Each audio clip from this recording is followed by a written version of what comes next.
Yes, hello. I'm here with Ian, and we're going to summarize the Grimm's brother story, All Kinds of Fur.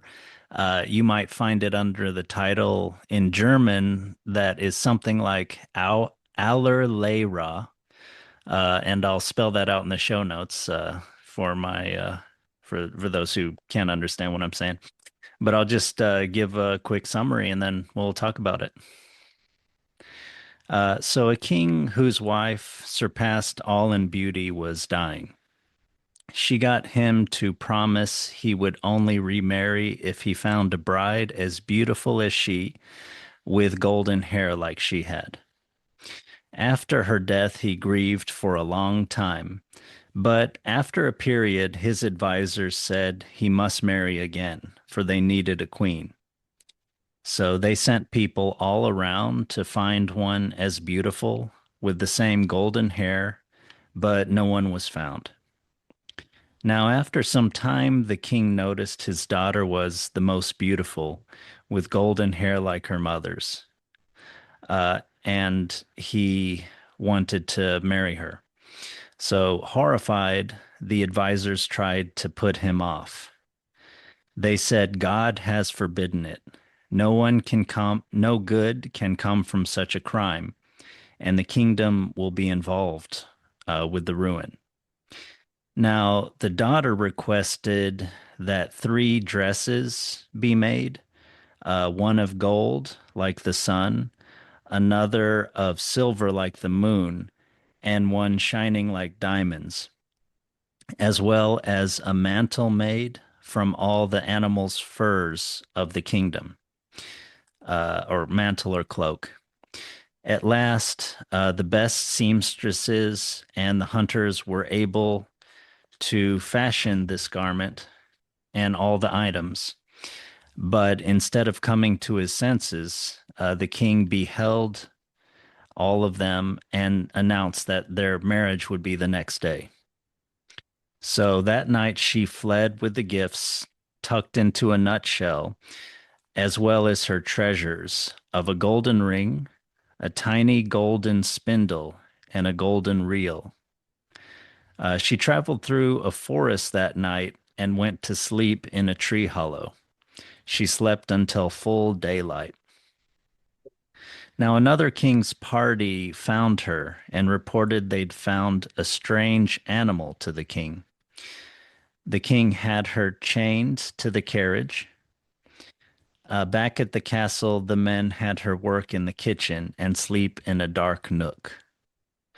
Now, when the king's ball happened, fur of all kinds, as we'll know her, and she was wearing that fur mantle, looking like a wild animal, asked and was given permission to go for half an hour to the ball. The chef threatened her lest she not return in time to sweep. She scrubbed the ash off herself and showed up at the ball in her silver dress, which shone like the moon. The king danced with her, and when he asked her name, she said she was the one people threw boots at. She escaped when he was looking around. Back at her dark nook, she disguised herself again. She made bread soup that the king really likes, and he summoned the cook who tried to claim that he himself cooked it, but the king knew better. The king found a ring in the bowl.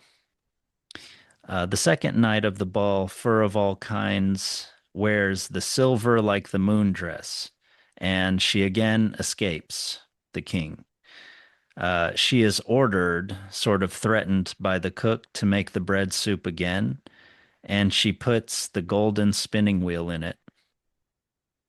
Now, the third night of the ball, she wore the sparkling like the stars dress, and the king made the ball extra long and put the ring on her finger this time. When she escaped again, she did not have time to take off the dress before cloaking herself in the fur mantle again. And when she is called in to the king this time, because of the soup, which now has the golden reel in it. He sees her white fingertip and the ring. And when she tries to escape, he holds on to her and he sees the star dress shining beneath her fur. And he tears off the fur when she tries to run. And they marry and live happily until they die. So that was a quick summary of Fur of All Kinds. But before we start discussion, do you want to add anything that I might have missed? Might have left some key parts of the story out.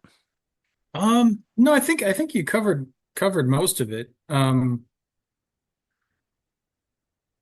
That I think, well, one thing was that the when she originally requests the three dresses and the cloak of all kinds of fur, she's desperately hoping that that won't be possible. So she creates this impossible task for the king to fulfill, her father king, the first king, and he somehow still manages to do it. And so she's sort of like, fuck, it didn't work. And so she grabs all the stuff and like runs to, save herself from the horror of it all. And then, but then the rest, there were a few things that I didn't remember, that I guess I had just skipped over. That she falls asleep in the hollow tree, that they talk about tying her to the cart. Um, I think the whole time she's covered in soot, so the whole time she's just dirty and filthy and just in the Yeah. stinking, I assume the stinking fur. And Mm. so the way I take that is just very off-putting, sort of the Mhm. opposite of the beautiful princess in the shining dress. Yeah. Um, and then the translation I had shows the third dress as being as bright as all the stars instead of as diamonds, but I can definitely see that being, um, kind of the same idea, Yeah. sparkly, shiny kind of a thing. So, Yeah. In a and translation I had also, it said stars instead of diamonds. That yeah, might have just been a one translation that said diamonds or something like that. I feel like I've seen two versions where it said the stars, which kind of mm, makes sense because the sun and the moon were the other dresses. So yeah, yeah. It's just neat that you can get the same feeling to a certain extent. You know, the patterns are there regardless of the words you put on it. Um, yeah. yeah, but yeah, they lived happily until they died. Yeah. It's a little more accurate than happily ever after. Yeah. So Yeah, but I think you had kind of happened upon a podcast about this story. That's kind of why you suggested it to me. yeah, it's called this Jungian life. Mm, I obviously a play on This American Life, but it's the Jungian Carl Jung psychology. It's these three analysts trained in that tradition, and they talk about all kinds of stuff. But for this one, they were analyzing specifically this fairy tale, and how it relates to trauma. So as people may know, trauma is kind of my bag. I like that particular framework of understanding what's going on in here. So I listened to it, and I'd never heard the fairy tale before, and I was sort of shocked at the blatant incest themes in it, which, thankfully don't actually happen, but um, some pretty dark stuff right at the beginning. So I didn't know if it would be good to discuss, but they did a good job with it. And then I had some thoughts about it, and you also seemed like interested in it. Thought it was going to be pretty rich. So I don't know. Here we are. yeah, yeah. No, I Yeah. did What think did it what did you was. think when you first looked into it? I mean, yeah, I did notice that kind of the dark theme, the father going after his daughter. Um, of course, this also reminds you a lot of Cinderella. I mean, she's covered in soot, just like Cinderella, which Cinderella's name means cinder.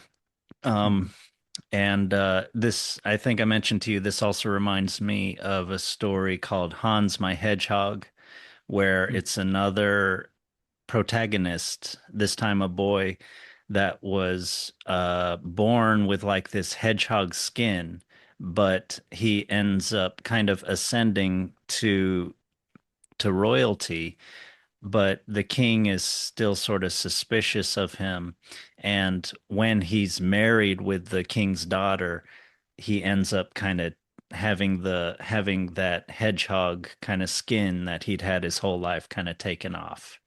Mm. And there's this also just there's a lot of structural similarity between that story and this story, although the end is a little different because Hans ends up reuniting with his father. He goes back, and this is sort of different than a lot of the stories. He goes back to his father, who doesn't recognize him, and then Hans reminds him, and then they celebrate, and it's kind of like a prodigal son type of thing, Oh, which, wow. I think we've seen a lot of stories where like the father forgets the son and it never is connected again. But in Hans, it like connects again, which is interesting too because Hans was rejected his whole life.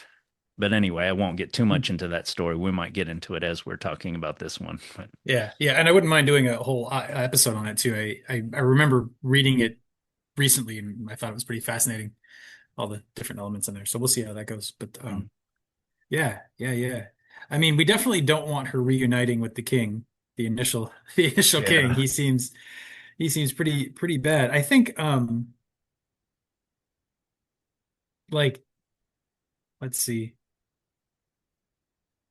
I think the first thing is the her mother, the dying queen, forces this promise on the king that yeah, he won't marry anyone who is not as beautiful as her and whose hair is not as yeah, golden. yeah, And that like I don't know that creates something impossible. Like yeah, it's unrealistic. yeah, It's it's almost like an inability to grieve, right? Like he should be able to say, "Oh, my wife was beautiful and golden haired, and I missed her and I love her, and that has now left my life. So yeah, let's see what new thing life brings my way."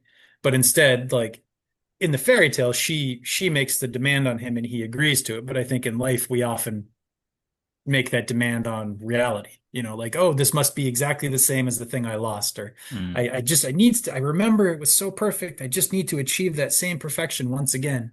And we ignore, the good things that sort of come our way, mm, um, that maybe aren't, perfectly matched to this one perfect thing, but could be just as good if, he could be just as happy with, some brunette princess that is his age and is not his daughter, yeah, who maybe isn't as beautiful, but is kinder or yeah, something, or more beautiful even. Um, but but he gets locked into this.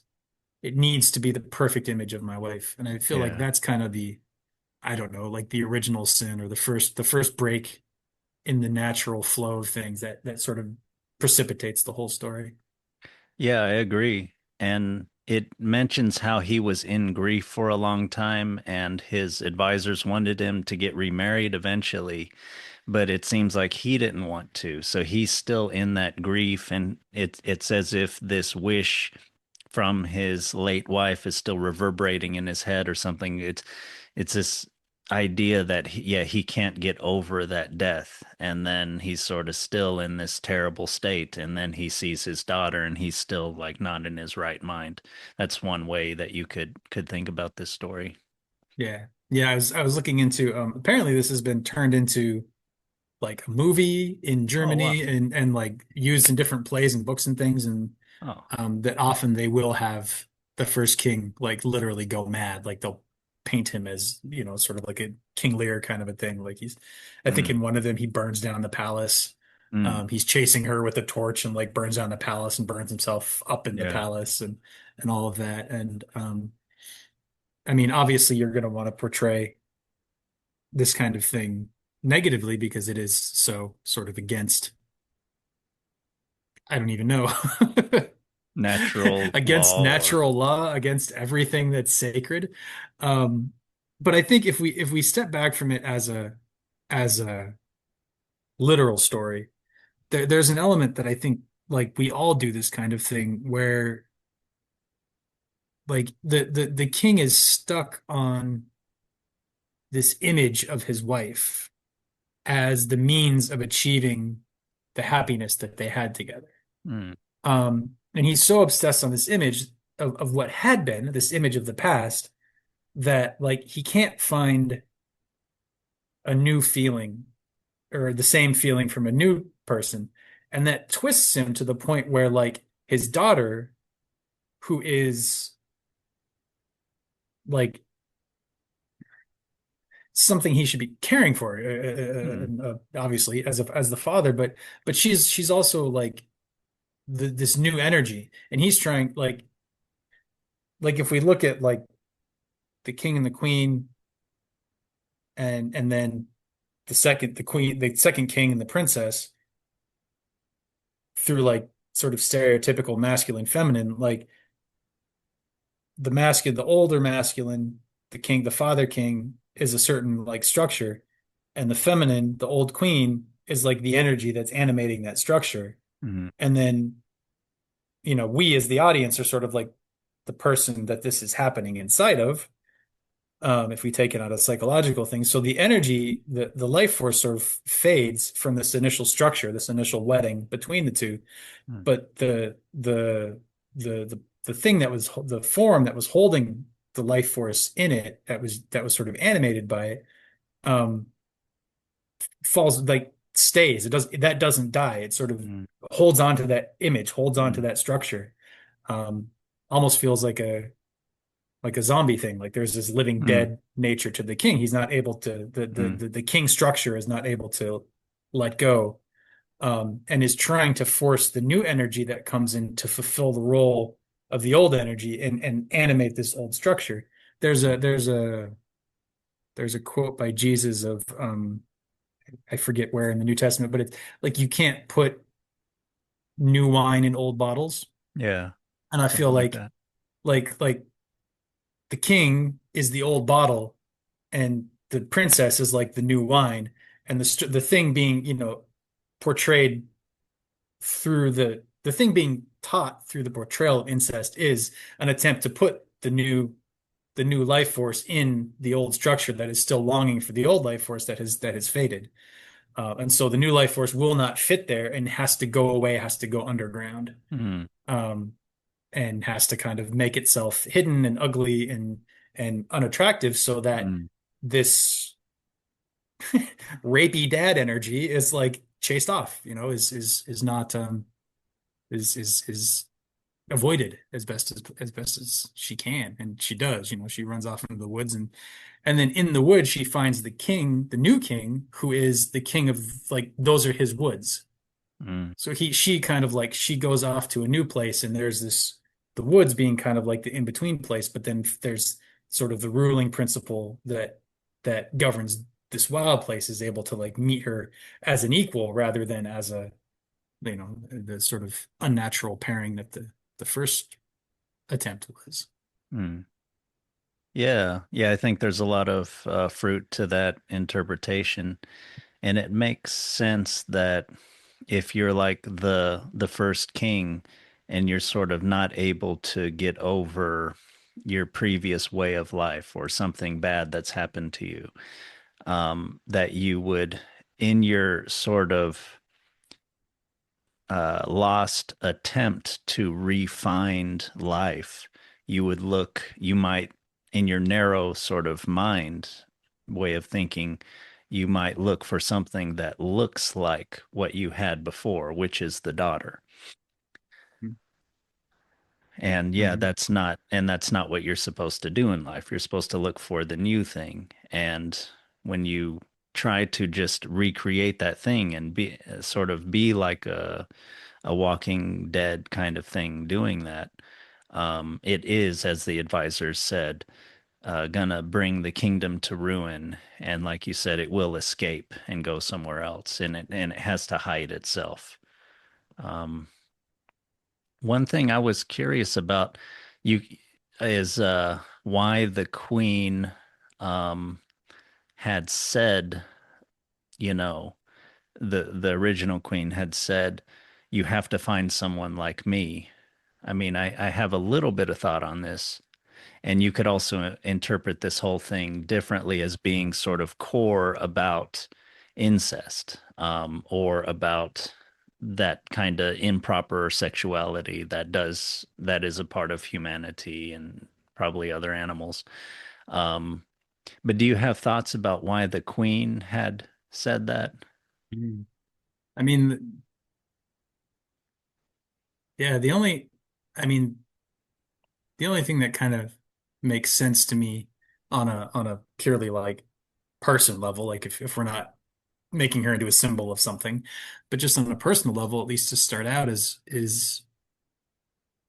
she she doesn't want the husband to find, so she doesn't want him to move on. She wants to still have some kind of hold over him. And like, if you can find someone who looks just like me, then like it's almost like I'm still there and you haven't Yeah, abandoned me. And he kind yeah, of agrees to that and I'm like, yes, I don't want to abandon you to death. And he's kind of holding on to that as well. yeah, Um, so yeah. that That makes that would sense. kind of be my guess. I mean, I'm seeing parallels here between like just to kind of make this a little more relatable, because I'm sure not a lot of people are like, oh yes, I can relate with a king who has incestuous desires for his daughter. But the the the pattern I see being sort of portrayed here is similar to like if you go out on a date with somebody Mm. and they tell you that oh you're just like my ex, or they tell you stories about their last, well, I just broke up with somebody, it's been like 6 months and like I'm still really sad about her and she used to be really great, and like there's a new person sitting across the table and you're just still focused on Ruminating. your ex, yeah, ruminating on your ex, trying to get some sympathy from the person who like they don't care. Yeah, They're there to meet you as a person. that's right. And so there's this new growing relationship possibility that's there, but you keep insisting on holding on to this old form, this old idea. Yeah, And the queen being like, don't marry anyone who's better than me, is kind of akin to like your ex calling you, being like, hey, I miss you. It's got that kind of a vibe to it of like, how you been? You want to come over? You know? yeah, Um, just that like we know this thing is dead. We know this relationship is dead, but we still want to continue it. We can't grieve it. We can't let it go. We don't want to deal with the pain of it ending. And so we have to sort of trying to keep trying to keep it alive. Um, yeah. something I like that. Yeah. Yeah, no, I think that's great. And that makes me think of how people are like that sort of in their life and with relationships. I mean, because in a way it makes sense, right? Because you were in that relationship for so many years. It's real to you. You have so many images, thoughts, emotional attachments, and everything. And you said, you know it's dead, but in a way you don't know it, right? And in a way, this first part of the story is a sort of way of how somebody badly dealt with uh, that transition. hmm hmm Yeah, How, it's like an unwillingness to grieve, really, for what was lost. Then let it go, and actually right.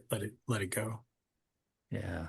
Yeah. Yeah. I wonder if in this story there's a clue as to how the king didn't let it go properly. I mean, it says Hmm. that he kept grieving, and there's not that much detail, but the advisors are kind of like, if you could go with the psychological interpretation, the advisors are maybe sort of like, your wisdom in some way, kind of lightly saying to you, "Hey, guy, you gotta get up. Like, gotta brush your teeth, go outside. You gotta go on with life. The kingdom needs taking care of and needs to move on at some point. Slowly, Hmm. not in an unhealthy way, but and then they can't find the person that looks just like the wife who died. So it's Hmm. like the wisdom the advisors are telling you, you need to do something, you need to get remarried, but you're still looking for the same thing you lost. So it's not going to work out. You're not going to Yeah, find that thing. you're hooked on that image, or the king is hooked on that image Yeah. here, of what it needs to be perfect, just like it was. Yeah. Um, so I mean, I didn't see anything particular in here that was like, oh, this was the moment he made the fatal decision, other than when she's dying, she calls the king and she demands that he promise her that you must promise me, she says, at least in this translation. And then it says, after the king had promised her this, she closed her eyes and died. So it was very much like the last thing that they said to each other. It's got that kind of a weight to it. It was the thing she was holding on to life to get out. So for her, obviously, there's some level of like, oh, I've arranged things. I made the final arrangement, and now I can die. Like there was some sort of buy-in she had on it needing to be this way. Um, and yeah, and then just the father's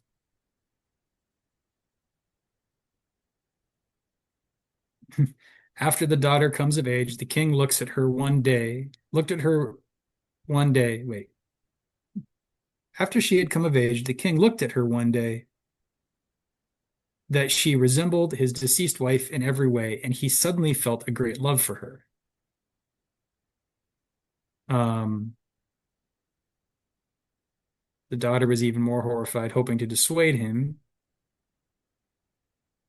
She asks for all the things. So she also asks, of some pretty impossible things from him, and he pulls that off, unfortunately, as well. Um, yeah, so yeah, I don't know. There's just this like brokenness to the king, and she can't, the princess cannot. It's just not working. She has to leave. Um, I think of times where in our life, like something has the joy, the eros, the path, the life force in us Hmm. has gone away, because the Yeah. structure of our life does not support it. I think last time we were doing the zombie one, we were talking about Fight Club too, and I think that scene of like everything's a copy of a copy of a copy. Um, the before Tyler Durden shows up, where the Mm. Jack, the nameless main character, is sort of living his worst life, Mm. and being very miserable and not finding a way out of it. Like his life force has gone.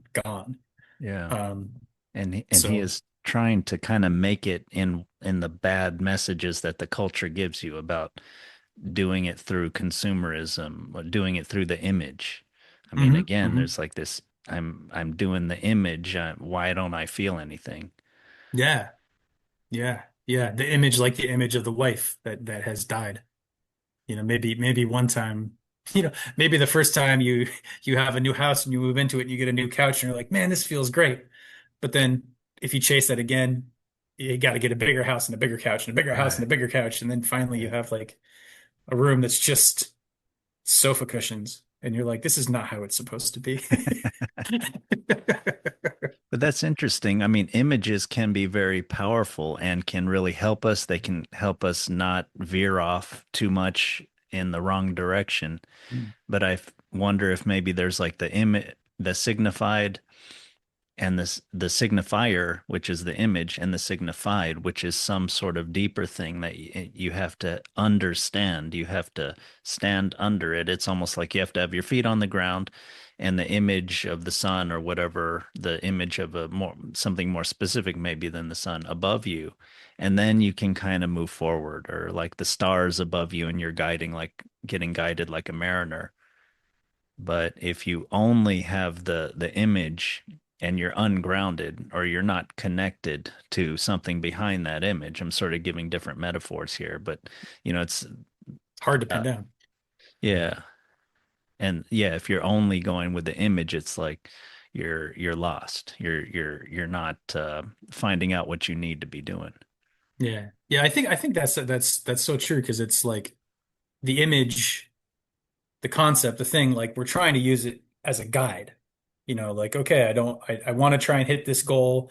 I don't want to fall short. I don't want to like overdo it, spend too much and more than I need to, more energy, more attention, more time on it than I need to. Like, let's try and hit this goal the right way. Um, and that's not inherently bad. You're better off having some sort of goal or a guideline than you are Yeah. not even having an aim or not even trying to do a thing, and you're just, "Oh, Yeah. whatever, I'll do whatever, it's like that's Yeah. good, but then you kind of have to hold it loosely, maybe that's kind of the idea, because because it isn't the goal isn't real. It's something you've imagined and you're trying to see if it's possible. So it's almost like a scientific experiment. Like I'm going to try and do that. I'm going to make that happen. That's my goal. But if reality shows you that, hey, that thing that you thought was super close is actually like 100,000 miles away, um, and you're like, well, I could still walk there in a day. I thought it was so close. Like your original idea was that, oh, you could get there. Your goal is to get there. And reality shows you like the way you thought it was isn't possible. This doesn't work.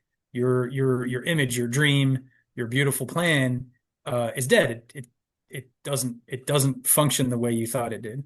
I think an easy real world grounding for this sort of out there idea is like if you look at a mountain, you can be like, oh, like I could probably walk there. It looks kind of close, if it looks kind of close, or if you look like I've done a little bit of hiking up a mountain a few times, and it's really weird. Like there's this place, Timberline Lodge here in Oregon, up on Mount Hood, where you can drive like all the way up above the timberline. It's where the outdoor shots from The Shining are from. So that kind of Oh, wow. big, wide hotel.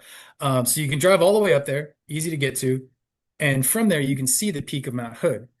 And you look up and you're like, I don't know, I could probably get there in like 3 hours, 4 hours. Like it looks Uh-huh. close. Like I've driven all this way up. It's right there. And I've tried a few times to just start walking up the mountain. And like I'll get to this rise and I'll look up and it'll be just as far away. And I'll be like, okay, Wow. when I get to that rise, and I'll spend like 40, 45 minutes and I'll get there, sort of walk up. So, we walk up and then you see the next little cliff and you like kind of walk up there and it still looks so far away. And it's constantly further away like that. So to bring it back, it's like that our goal might be to do a thing, and we might be madly in love with the idea of, oh, it must look this way. This has made me happy before, or I thought about it and I knew it would make me happy, so I'm going to do it. But when you actually, put your feet on the ground and try and make it happen, it ends up being a lot harder than you thought. And at that point, like we may be losing the thread from the fairy tale because I'm not sure it ties back into the fairy tale, but you have to let that idea die. You can't hold on to the concept being what exactly you thought it was when reality starts telling you it's something different. Now, if you can hold them both and say, okay, what was the thing that I wanted, but how do I make that happen in reality? I want to climb up to that mountain. Oh man, this is taking way longer than I thought. The sun's going to go down soon. I got to turn around and go home or I'm going to be stuck up here at night. Fuck it, I'm never climbing up the mountain again. Maybe go on the internet and say, hey, what is it? How do I? Oh, Yeah. Mount Hood. Turns out you got to have ice axe. You go if you want to actually summit it, you need ropes and climbing gear. You need to leave at like 5 in the morning and hope that you can get timberline at 5 in the morning and hope you can get up there and back before the sun sets during the summer when it's bright and the days are longer. Like you have to really understand what you're doing, and that's Yeah. sort of letting your vision die and be reborn and die and be reborn. Yeah. But he Yeah. doesn't do that here. He insists on it being the same. And so he mistakes the daughter for the wife and insists that she be the thing she's not at all meant to be. He Yeah. doesn't see her for what she is. He doesn't see the reality of her. Yeah. Yeah, I think that's right. What you said about the Mount Hood metaphor. Yeah, my way of thinking of it is you have to bring wisdom into it. You can't, the image is very powerful, but images and symbols can be horrifically bad in life in their effect as well as very, very good. The 20th century was maybe the best example of countries being formed around symbols and having a lot of like strength from that, but their aim being terrible. Hmm.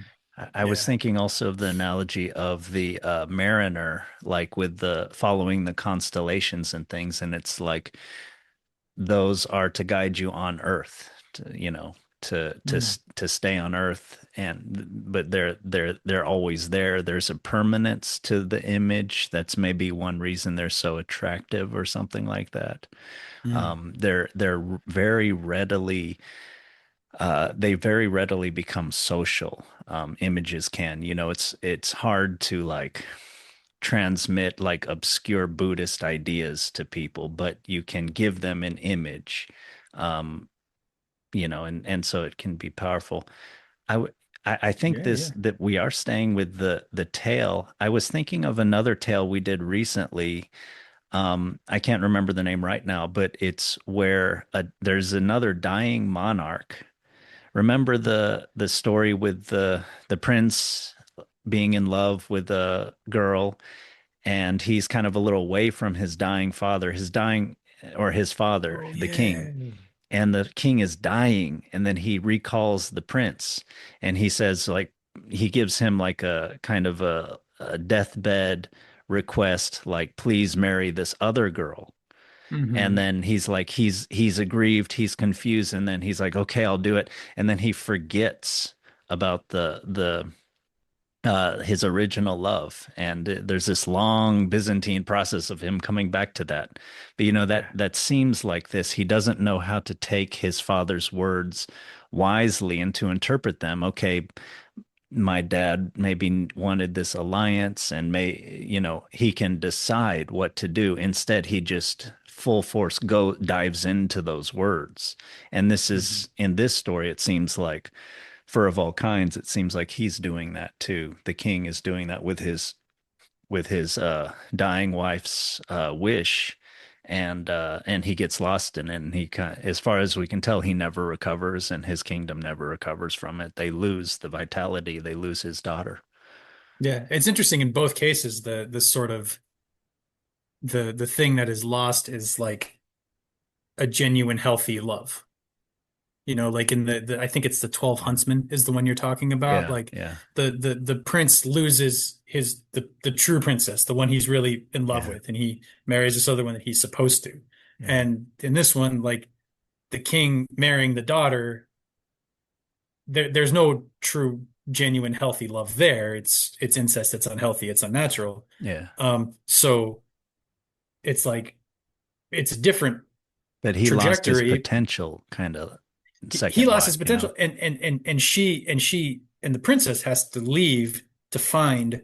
So the first one, like the prince leaves the princess, and in the second one, the princess has to leave to find the real prince. Yeah, So it's the same pieces, like in a different order, but you're right, it's a very similar um I don't story, I guess, or cast of characters. There's a lot of overlaps. yeah. Yeah, and with the 12 huntsmen, the true love from the beginning also has to disguise herself in order to reappear in her true Hmm. form, or to get recognized by the prince. And then in this Yeah. story, like she's also disguised, like Cinderella and everything, although Hidden. she Yeah, takes yeah. off the disguise to like be in this shining form in the Hmm. dresses, like the moon and the sun and the stars, to get recognized. But she still kind of runs away or something like that. But that's different from the 12 huntsmen. But anyway. Yeah. Yeah, well, I mean, the 12 Huntsmen, um, the prince, at the advice of the magical lion, the prince, the prince puts the huntsman to the test twice, and then a third thing happens where I forget why, but she gets injured. The actual princess gets injured. He goes and he finds her, and he sees a ring on her finger, which is the same as Ulfr. It's the ring Right. that tells who's true, which one is Yeah. true. So that's interesting. But there is kind of these three-step processes where like a connection is attempted but not completed, or something is attempted to be revealed but it fails to do so. Um, yeah, and the podcast that I mentioned, they talk about it as like when you're dealing with a traumatized part, or when you're dealing with like, I always just sort of play this role, or I put on this mask, or this is who I just think I'm supposed to be, that this in the same way the princess soots her face up and puts on the ugly coat and like makes herself very unappealing and unattractive to kind of ward off all the unwanted attention. Um, that to move beyond that, you want to kind of like learn to reveal who you really are slowly. So like Mm. she'll have the Mm. moment where she comes out in the moon dress and she gets to shine. So if it's like, my inner princess, my inner life force, my truth, my reality, I let that out and then I take a break and I go back to the other thing that I'm more familiar with because it feels safe and secure. And then later I take another chance and I let it out. And this time it's not just the moon, which comes and goes and fades. It's the sun, which moves across the sky, but is solid and permanent, right? Mm. And then the third one, then she goes back, and then the third time it comes back out, and it's the stars, which, like you were saying, are both permanent and navigable by. So they can be relied upon to reflect a truth Mm. that, the sun doesn't. The sun can tell us like north and south, east and west, but doesn't tell us necessarily a direction the way the stars would. Mm. And the moon is kind of all over the place. Like it shows up any time of day. Mm. It's a different, it It's a shrinks, it waxes, it reflected light. wanes, It it's doesn't just make its own reflected light. light. Exactly. Exactly. So it's sort of like I see the three dresses as being sort of like the stages of this new life force sort of revealing itself from out of the trauma in which it was buried. Mm. So I think all of our trauma does carry within it something fresh and good that sort of needs that sort of attention to. There's so many fairy tales. Hans the Hedgehog, he needs to take off his skin. This one, she needs to take off her fur. There's one about the lindworm where there's like this worm that comes in, this big like dragony worm thing that comes in, and that skin has to get taken off, and you find out there's a prince under all of that. Beauty and the Beast. I mean, there's so many again and again and again in fairy tales. That's the goodness at the core of the bad thing is, or the ugly thing, or the ashy thing, or the sooty thing. Pretty consistent. Mm. Yeah, I think that's a pretty powerful metaphor for personal change. You can't just go from where you are to like your better self. Uh, completely, but you kind of, I think of it maybe as like playing with it a little bit, like starting to inhabit that new person a little bit, and then kind of going back and then, gradually kind of feeling things out, almost like exposure therapy or something, and seeing what comes back at you if you it's becoming more a part of who you are now, and it's getting more stable in things. Huh. Yeah, yeah. I think I have a lot of plants here.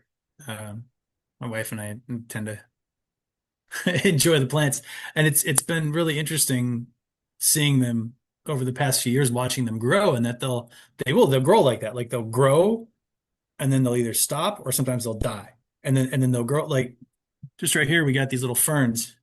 I don't know if it'll focus on them, but we got these little ferns, and they were big and green, and I think I didn't water them as quickly as they needed, Mm. and they died. Um, and then I watered them, and they shot out a whole bunch of new shoots, and they were green. And I put them in the window, and I think I oversunned them, and everything dried up and got crispy again. And we were both like, "Oh man, the fern's dead." So I just sort of kept it on the table, and I would water it when I watered all the other plants. And then just recently, it started spitting out these new. Let's see if I can Kind of on the these side. yeah, Yeah, the, I the see. new green kind of in the bottom here, and there's some Yeah. around the back too. It just slowly is putting out these new little, they're ferns, so they're doing the little fiddlehead curl. Hmm. And it's just fascinating to see life sort of do this, like it grows and then it rests, and then it grows and then it rests. It's almost like it's breathing. Like there's some time lapse you can find on YouTube of like plant growth, and Hmm. oftentimes it'll look like the plant is breathing, like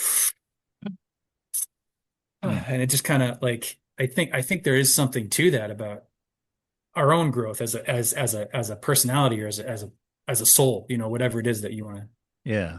Yeah, yeah, Yeah, I think learning is like that. There's a kind of consolidation period. There's like uh taking things in, and then kind of a consolidation period, and then new growth, and there's like a pruning of certain old ideas or something like that. Yeah, I think even what's that idea in evolution?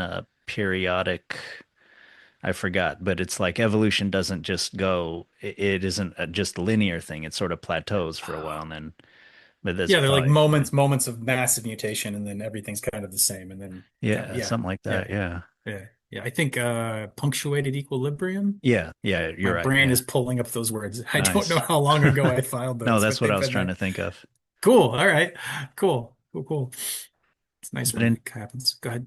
Sorry, but in terms of like in the way we're interpreting it with this story or Hans Hedgehog, it's like the fur mantle that they're wearing is kind of like an you could say it's trauma or it's an old person that that you've been for a while. It's a protective kind of persona that you have or something. And Mm, then you're looking to grow into a new way and eventually that kind of fades away. That's gone in some way. But in this story and with Hans Hedgehog, that has many similarities to this story, there is a sense in which that skin has to be forced off in some way at the end. Like there is this throughout the story, there is this sort of growth away from the skin, but there is a sense in which it has to be forced off in some way. Like in Fur of All Kinds, this story, the prince, or excuse me, the king, he glimpses the star bright dress underneath the fur, and then he, as she's trying to get away, he rips it off. He rips mm, off the mantle. mm, And in Hans Hedgehog, he instructs the king like on his wedding night with the king's daughter, and he's like glimpsing his naked body and stuff. And that's funny things, but he Great. tells the king or his king's advisors to like, okay, so I'll be sleeping. You might have an interesting interpretation of this because like he's sleeping with the princess. With he's going to be married, I think, in earlier versions. There's like they sleep together before the marriage, but you know. Okay. Yeah. Gotta proper it up. Yeah. Yeah, yeah, exactly. Like in later versions, they make it more proper.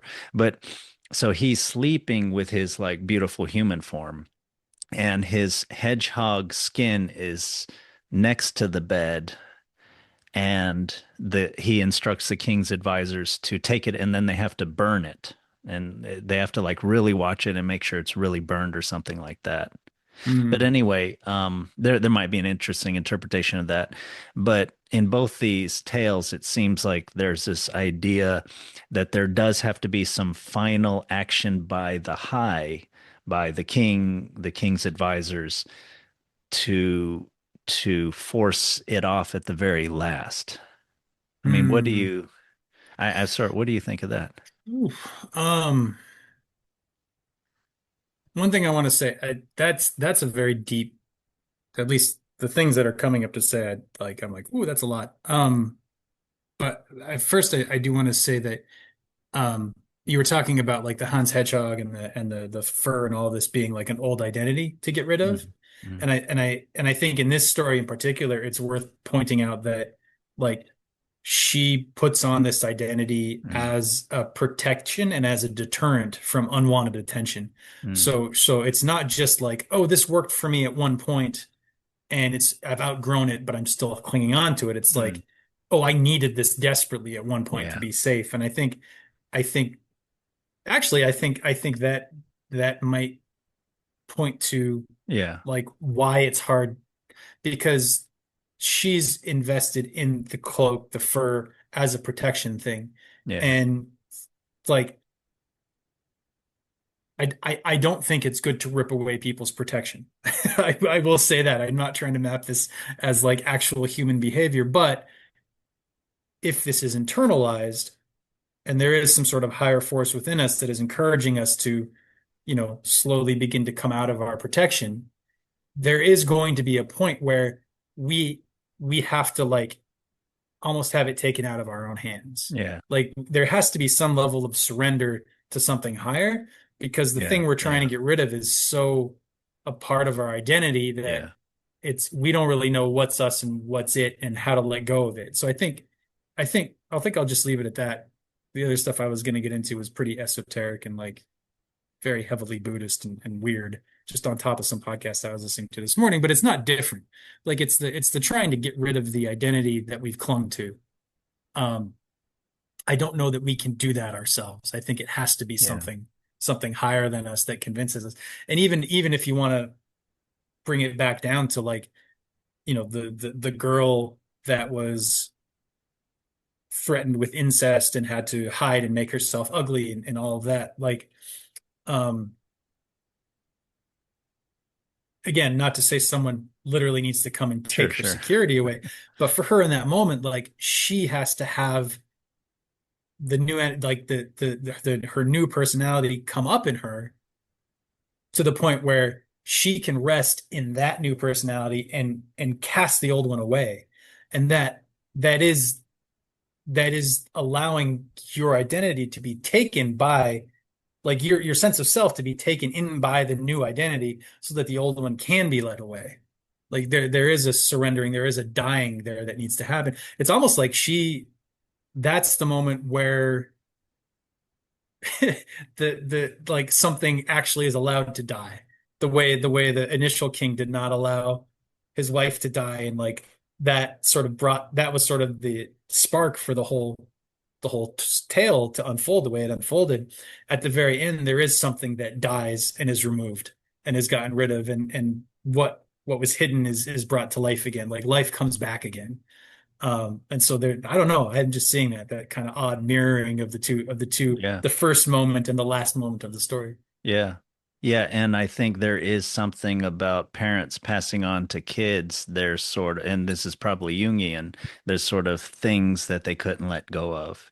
And keep in mind, the fur is the fur of all kinds. It is the fur made from all the animals of the kingdom. So all the anima, all the life of the kingdom in some way that the king has sort of domain over in his territory that he's also sort of supposed to take care of in some way that he's not because he's like grieving over his lost wife. Now his daughter takes on all that stuff as a kind of protection and has to go to another kingdom. Yeah, yeah. She's kind of protected by the kingdom itself, Yeah. and by the remnants of it too, because it's the fur Yeah. of the animals. So like the life has been taken and they've been skinned, and that fur has become the cloak. And yeah, the Yeah. remnants of the kingdom itself kind of are cloaking her. Yeah. That's Yeah. neat. Yeah, I think it's interesting. Yeah, it's like she's protected by all of reality almost, except for the one person who's supposed to have the mind to protect her and to help her flourish, which is the king. I mean, there's an implication like with her dresses that like reality, her one dress is like the moon, one dress is like the sun, one dress is like the stars, and his advisors are also telling him not to do this.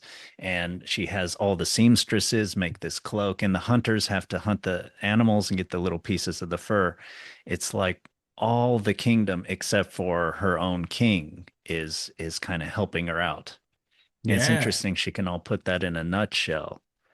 Just maybe like something about the resilient genius ability of human beings to kind of survive in life despite the Yeah. worst circumstances. Yeah, for sure. And I love that. I love that you brought it up, and I love that when I read the story that it's in a nutshell, because it's this grand. It's like, and it's not the fur cloak, although maybe she could put that in the nutshell, but she's wearing that. Like the Mm, what's being held in the little nutshell is like the lunar dress, the solar dress, the starry dress, and then like the three golden, which is, obviously gold. There's all the metaphors around gold being like yeah.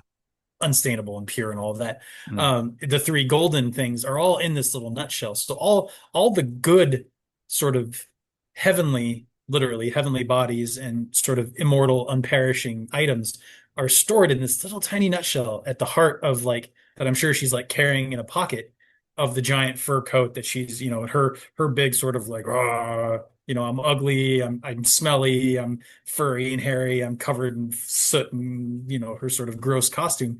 The heart of it is this beautiful, unstained, pure thing that she carries with her. And I think that, to my mind, that is the best way to try and approach something traumatic that we carry inside ourselves. The our version of the I'm dressed up in a coat because of this thing that happened, and I have to be this way, and I have to do this because if I don't, this terrible thing is going to happen. That somewhere in that is something pure and good and heavenly and true, and that you don't want to try and push it all away. You want to try and find that Mhm. good thing and help it to express itself. So then the need for the cloak and everything else can finally drop away. Yeah. Yeah, I think yeah, that that shows the progression of this sort of metaphor for the good things in the soul. You're taking it from all the good things in the world, or it is from all the good things in the world.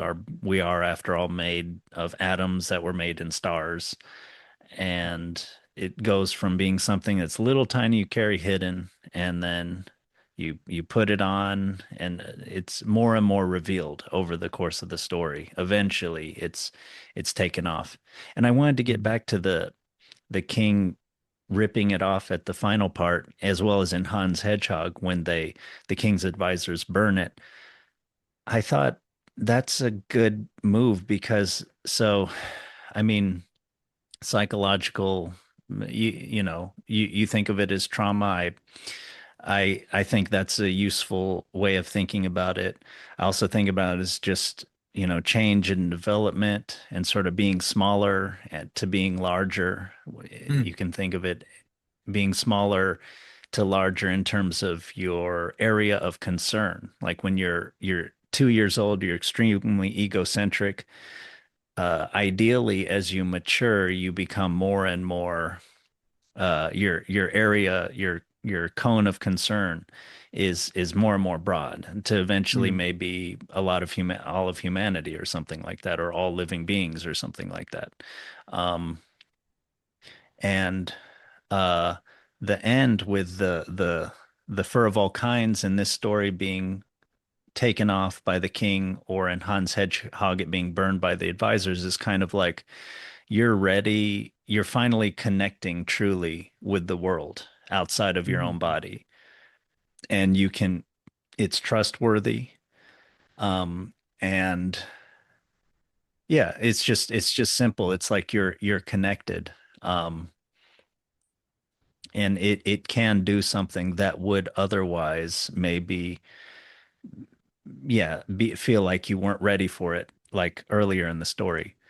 With Hans Hedgehog, it's funny because he was born with his skin, and he is Mm. rejected from birth.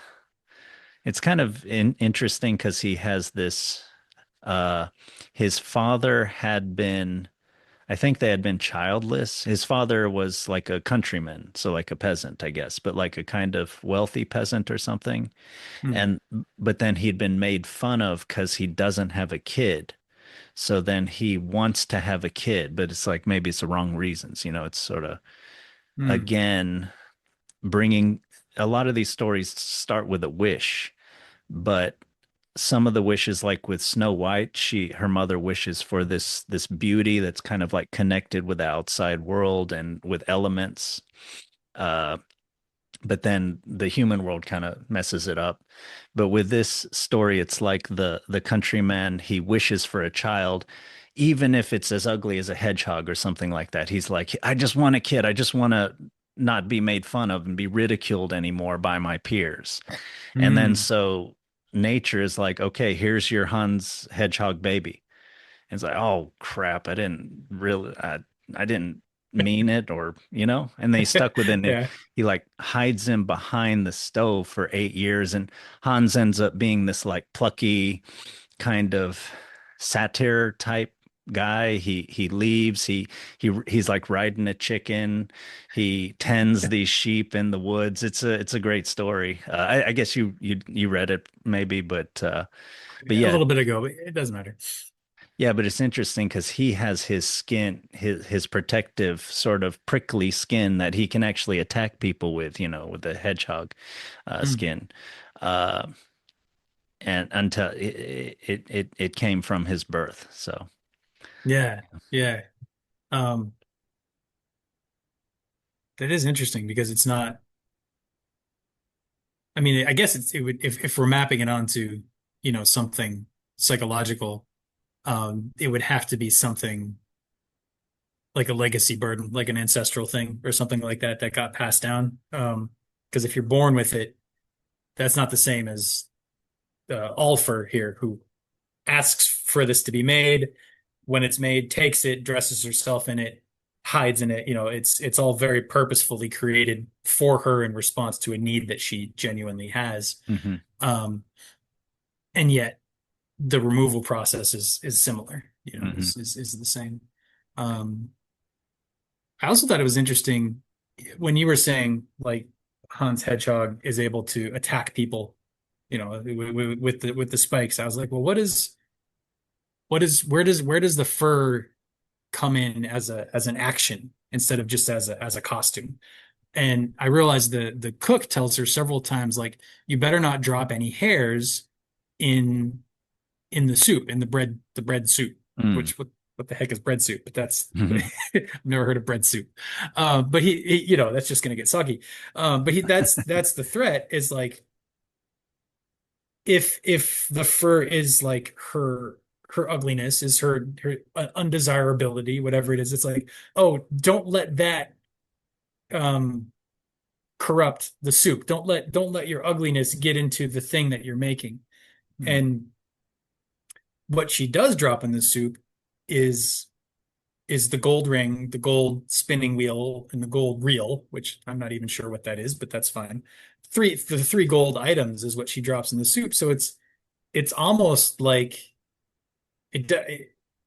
I don't know if it would be cooler if it actually did this, but it's like the fur, the ugliness that she coats herself in, drops into the soup and is seen as purity instead. It's like it Oh, that's reveals interesting. its Yeah. its initial its original innocence. Her Yeah. original like goodness is seen as like that's the thing she drops in the soup instead Yeah. of the fur. But then the fur can be seen in that way, and that points back to her own as well. So No, I like that a lot. And it makes sense that the cook sees the fur going, I mean, sees the potential for the fur going in the soup. The king sees the golden stuff in the soup. And yeah, then yeah, he yeah, can yeah. see who she really is. The cook only sees what her current position is. Yeah. Yeah, yeah, the cook is very caught in the display. And Yeah. the king, if we have him as sort of the higher force of the realm, then yeah, he's able to kind of slowly understand the situation. He has more wisdom, like you were saying. Yeah, and I do see one interpretation of this story as this at the beginning of the story, all kinds of fur is she's close to the top, close to the king, but then has to go away because things aren't right there. So she has to descend and she fully descends to where she's hidden with this smelly fur at nighttime in the woods, goes in the hollow of a tree, is tied to a carriage or tied to their cart or whatever, sort of like kind of like a base, kind of a slave kind of thing.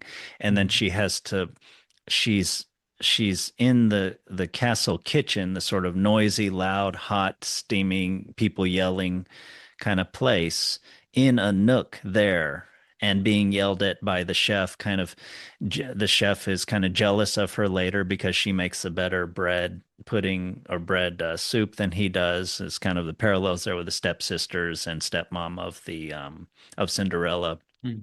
It's sort of like the people maybe have some relation to the king but do not have sort of, I don't know, high-minded ambition or high-minded thoughts or something like that. Don't see things truly, however you want to say it, Mhm. are jealous of the person who's destined to rise. Yeah. Yeah, no, that's great. That's great because it like you're right. She's right next to the king, and then she descends from there to like about as she basically becomes an animal. I mean, Yeah. she's mistaken for one by the Right. huntsman Yeah. in the hollow tree that she's sleeping in. Um, and then yeah, it's like then she's moved up from animal to like lowest servant, and she's living in the new castle in a dark place where there's no light under the stairs, just this little nook, this little like nowhere place, this tiny little place. So her place within the castle is kind of akin to the stuff that's in the nutshell. Like she's Mm, this tiny little thing hidden away in the castle, just like the beauty is hidden in the nutshell that she's carrying. So it's like yeah, it's mirroring, and then things happen where she gets to the point where she's able to like come out and reveal herself, but then she has to go back in. yeah, And that's there. And then there's that sort of return and that growth process. Um, and that's how it works in alchemy. I think that you start with the base material. You start with lead. You start with shit. You start with the primal material. You start with whatever, like the dirt of it, and you collect that in a container and you cook it like you with your attention, I guess, or there's alchemy is a little hard to summarize, but mm, you start with the base matter. That's always the beginning of alchemy, and that's what what we're seeing here is the life force having to retreat to the base matter, and we see why. In this case, it's the incest, but for whatever reason, it gets stuck. It's not there. And then for if both kings are seen as sort of maybe just the masculine part of the psyche or whatever it is that's longing for union with the life force, the first one couldn't manage it, so the life force had to go away. So then that principle takes on the new body of the new king, and he has to go all the way down and find her as an animal in the woods at night in a hollow. yeah, So like that's where we have to go and find the thing that we're missing. yeah. It kind of advises us that way as yeah. Yeah, I think that's right. And in terms of personal development, it seems it makes sense that she will work for a long time in a low place. You know, she's working very hard, she's getting boots thrown at her, she's getting criticized. I don't know if that's a little like Zen monks, how much they have to uh like do cleaning and get criticized even and stuff like that, but I think there's something to that, kind of developing that discipline through hard work and not getting rewarded at all, not getting praised at all, and being low, being dirty even. I think there's something to that in terms of personal development. Yeah, I think so. The way I would word that, my understanding of it is just like if you're doing personal development, whether that's, you know, an anger management course or Zen Buddhism, like you're trying to develop something, if you're doing it because you're trying to get a certain result, Yeah, it's not going to work. You have to be willing to do the work for the sake of the work and then let the result be up to something else. That's the only way you're going to have any kind of success. If you're constantly chasing if you're constantly chasing the image of what you think it's going to be, you're still kind of stuck in that role of the first king chasing the images. yeah.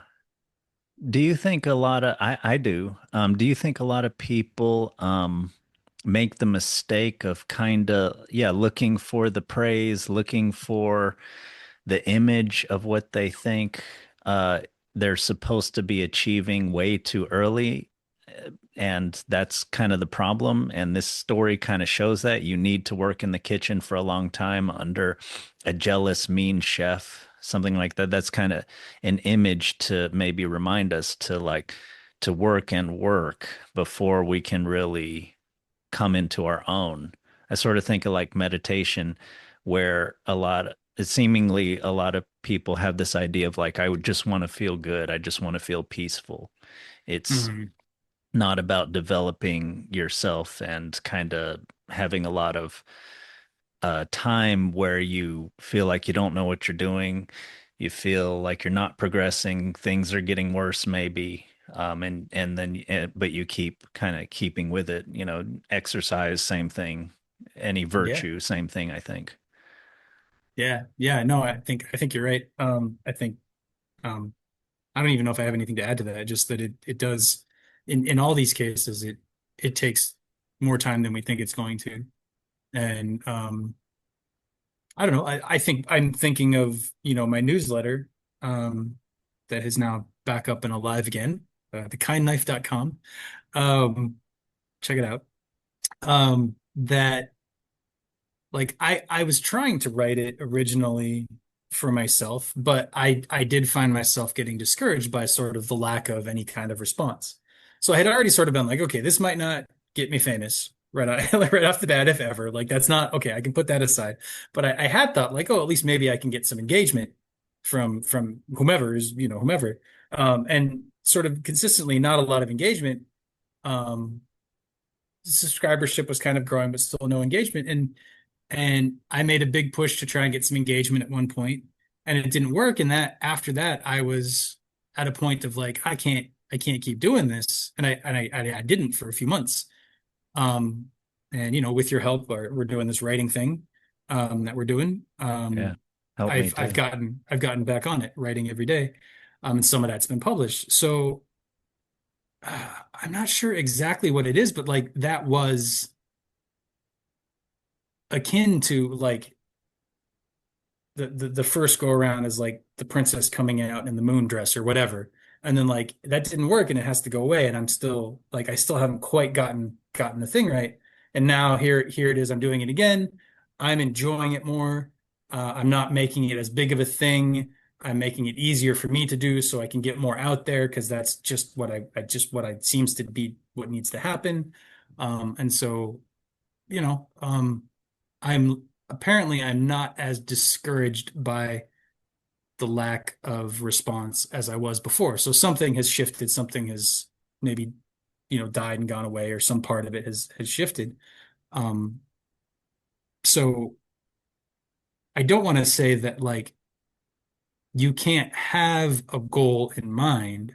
I guess it's similar to the mountain metaphor I was talking about Yeah. earlier. Like you can't have a goal, you can have a goal in mind, but you have to let reality dictate what success when success happens, how it works, and you have to Yeah. go along with reality's plan rather than insist that reality go along with your plan Yeah. because it Yeah. won't work.